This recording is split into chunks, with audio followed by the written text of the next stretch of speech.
What is up, y'all boys? Welcome back to another trade recap. We just got back to the setup. We're up in the mountains for a few days, and I just had to set this trade recap up.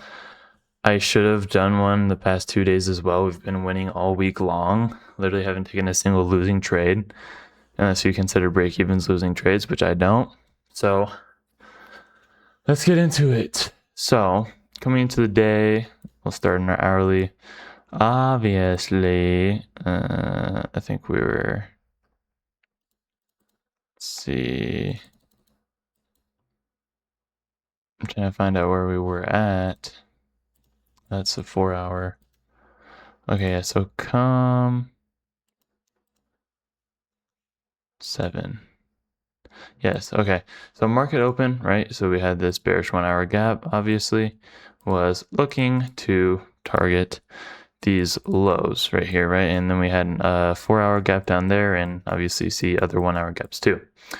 So blah blah blah blah, price opens up at 7:30, right? Come higher, sweep out these highs, and basically once we got the change in the state of delivery right here, obviously you see it, I ended up taking my trade. We had a 2-minute, so my fill would have been really butt right there, and the 15-minute was in wasn't in bear structure, but the 5-minute, I'm trying to remember if we were. No, the 1 hour was super bearish though. So I really was just trying to catch a pullback down to this like low right here. Anyway, whatever. Was waiting for the inverse, but ended up taking it on this. Stop was at the high. Wanted to target this low and then target this low, right? Really clean trade. Obviously, you see as it's playing out, bam, take out this low, stop to break even, right? So I'm like, okay, for sure, like we're gonna still go take out this low, but no, and we eventually get stopped out. Literally unfortunate. Break even trade. I think we made like 140 bucks or something, but we ended up retracing back to this little handy dandy 5-minute right here, right? And at this point, the 15-minute has a change in state of delivery, the 5-minute has a change in state of delivery. Everything's adding up to be bearish, and we're disrespecting all these gaps, while at the same time, we are holding this. So obviously, I can take another stab at this. Just wait for the change in the state right here. Bam, get the change in state, short position right here, stop at the highs, target this low, right?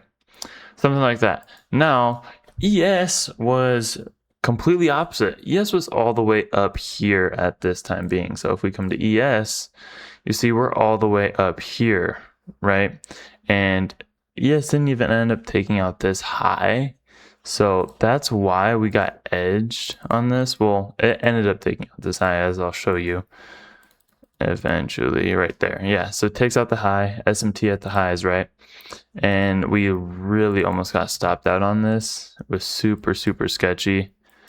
I don't know why this is doing that, but we had to change the state to the upside, and I was like, damn, this is for sure where we're gonna get stopped out, but we didn't, thank the Lord. And they got another change in the state of delivery, and this trade ended up just playing out. As you see, ended up hitting full TP. So really, I did want to close out on this first trade at this low. Everybody in the live ended up closing right at this low, which was the most ideal, because that's just taking your low-hanging fruit, taking what you can get right there. And also, we were also inside of a bullish 4-hour gap. Let me go find it. Yeah, right here, swap at the low. So yeah, I wanted to close the lows, but I mean, we had the 5-minute change in state, 15. I really thought we were just going to come to this low. I mean, after that, but obviously we didn't. And, but we eventually ended up hitting full TP. Let me pull up the executions. Boom. As you see, break even right here, and then entered again right there, and then hit full TP. And then price reversed, did whatever else it really wanted to do there. did have a nice little clean 5-minute trade right there, though. That's pretty fire. I didn't really look at that. I was literally off right after that winning trade. But yeah, we're up 764 across 3. Still on the evals, bro. But I'm just risking correctly and really not trying to blow these evals. And yeah, I think June is going to be a little promising. We're going to see a little bit better month than we did in May, especially based off this price action. We're actually taking out draws on liquidity. We're actually, having a reason for moving, which is also really good. But yeah, I'll see you guys in the next one if we take a trade tomorrow and how stuff is going throughout this next week and throughout this month. Hope you guys are staying patient, taking some fire trades, and that's all I got. I'll see you in the next one.